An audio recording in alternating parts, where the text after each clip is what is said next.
Hello বন্ধুরা, তোমরা সবাই কেমন আছো? আজকে আমি এই স্কেচ জবের এপিসোড 4টিকে বাংলায় অনুবাদ করতে চলেছি। তোমাদের যদি ভালো লেগে থাকে তোমরা প্লিজ লাইক শেয়ার সাবস্ক্রাইব করে দিও। যারা আগের এপিসোডটি দেখোনি তো প্লিজ দেখে নিও। কাহিনি স্টার্ট করছি। কাহিনি শুরুতে আমাদের সাউকে দেখানো হয় যে বলে যে wow such a nice bed, এটাতে শুতে কত কমফোর্টেবল লাগছে তাই না? তা আমি সত্যি। তো এটা শুনে জাউরাং বলে তুমি অতিরিক্ত কথা বলছো। সাও বলে যে আচ্ছা, তোমার ওয়েডিংয়ের ব্যাপারে তুমি কি ভাবলে? তুমি কিছু ভেবেছো নাকি? তুমি কি করবে? তুমি কি সত্যিই ওকে বিয়ে করে নেবে? তো জাউরাং বলে যে না, এখন তুমি ঘুমিয়ে পড়ো, আমি কিছুক্ষণ সময় নেবো, তারপর আমি ভাবছি আমি কি করব। আমি এত তাড়াতাড়ি তো গিভ আপ করবো না, কারণ আমি ওকে বিয়ে করতে চাই না। আর এটা এতটাও বড় প্রবলেম নয়। সাও বলে যে সত্যি আমি ভাবিও নি যে ও ডিসাইড করবে যে তোমার সঙ্গে থাকার কথা। তোমার গ্র্যান্ডফাদার তো লোকও পাঠিয়েছে তোমাকে ফিরিয়ে নেওয়ার জন্য।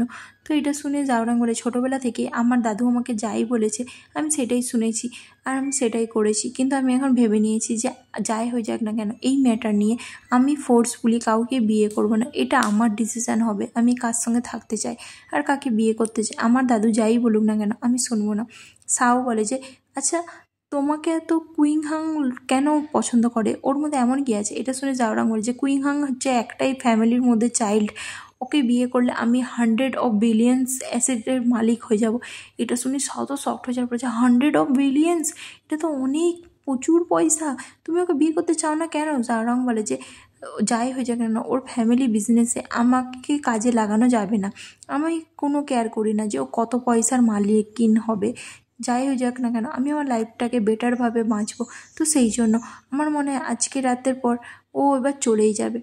তুমি বেশি ভেবো না, তুমি ঘুমিয়ে পড়ো, ঠিক আছে? তো শাও বলে যে তোমার যা ইচ্ছে তাই করো, তোমার গ্র্যান্ডফাদারের হেলথও ভালো নয়, তো তুমি ভাবনা চিন্তা করে নাও। আর এমনি তো আমি এর বেশি ইনভলভ হতে চাই না বলে সে শুয়ে পড়ে। আর জাওরংকে দেখানো হয় যে কিছুক্ষণ ভাবতে থাকে যে সে কী করবে। তার কাছে কিছু ভাবনা চিন্তা ছিল, কারণ যেহেতু তার গ্র্যান্ডফাদারেরও ব্যাপার, তো সেই জন্য তারপরে সে ঘুমিয়ে পড়ে আর বেশি কথা বলে না। পরদিন সকালে দেখানো হয় সাও আর জাওরাং দুজনে একসাথে একে অপরকে ধরে ধরে ঘুমিয়ে থাকে। সাওয়ের ঘুম ভাঙার বলে যে তুমি আমার বেডে কী করছো? তো জাওরাং তাকে বলে যে ভালোভাবে দেখো, তুমি আমার বেডে এসেছো, আমি তোমার বেডে যাইনি।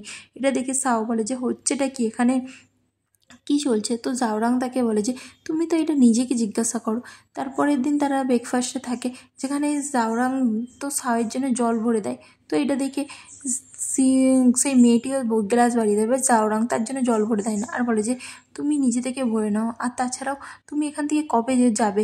আমার মনে হয় এবার তোমার এখান থেকে চলে যাওয়া দরকার। তো সে মেয়েটা বলে যে আমি এখানে ফিরে এসেছি তোমাকে নিয়ে যাওয়ার জন্য, তো তুমিও চলো আমার সঙ্গে। জাওরাং বলে যে না, আমি এখানে জাপানের মধ্যেই থাকবো, আমি যাব না, তুমি চলে যাও, আমার আলাদা প্ল্যান আছে। এটা শুনে মেয়েটা বলে যে তুমি এরকম কেন করছো? তোমার গ্র্যান্ডফাদার আর তোমার বাবা চাই যে তোমার আর আমার মধ্যে বিয়ে হোক, তো তুমি এরকম কেন করছো? জাওরং বলে যে তুমি দেখতে পাচ্ছ না বিয়ে ব্যাপারটাকে নিয়ে আমি মজা করছি না, কারণ আমি অলরেডি অন্য কাউকে ভালোবাসি। তো সেই মেয়েটা বলে অফকোর্স আমি মজা করছি না। তুমি কি ভেবেছো তুমি যাকে তাকে এনে বলবে যে তুমি তাকে ভালোবাসো, আমি এটাতে বিশ্বাস করে নেবো?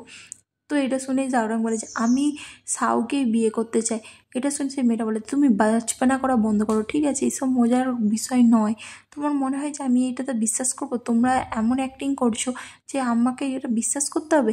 জাওরাং বলে যে তোমার বিশ্বাস করা না করাতে কিছু বদলাবে না, যেটা সত্যি আমি তোমাকে সেটাই বলেছি। সে মেয়েটা বলে যে তোমাকে আমার সঙ্গে বিয়ে করতে হবে, তো এইসব করা বন্ধ করো। তুমি যদি না বিয়ে করতে চাও তো তোমার গ্র্যান্ডফাদারকে ডাইরেক্টলি বলো। সে বলে যে ঠিক আছে। তখন সাউদাকে আটকায় আর বলে যে তুমি একবার ভেবে নাও। এটা শুনে জাওরাং বলে যে আমি ভেবেই নিয়েছি, আমার মনে হয় আমার দাদুকে বলে দেওয়া উচিত। তো সে মেয়েটা উঠে পড়ে আর বলে যে তুমি কি এইসব কি একটা গেম ভেবেছো নাকি? লাইফটা কি একটা গেম? তুমি এরকম অ্যাক্টিং করা কবে বন্ধ করবে, ঠিক আছে? তুমি কি ড্রামা করছো, শুটিং চলছে নাকি, যে তুমি যাকে হোক এনে বলবে যে তুমি তাকে ভালোবাসো আর আমাকে এই কথাটাতে বিশ্বাস করতে হবে? তুমি এইটা চাও আমি বিশ্বাস করি? জাওরাং বলে যে তুমি আমার ফ্যামিলিকে সাপোর্ট করো আর না করো সেটা তোমার ব্যাপার, কিন্তু আমি তোমার সঙ্গে কোনো রকম রিলেশনশিপে আসতে চাই না। সেই মেয়েটা বলে তুমি এত কবে থেকে এরকম করবে, ঠিক আছে? তুমি তোমার দাদুকে বলে দাও। তো জাওরাং বলতে চাই, সাও তাকে আটকায় আর বলে যে না তুমি এখন বলো না, তুমি ভাবনা চিন্তা করো।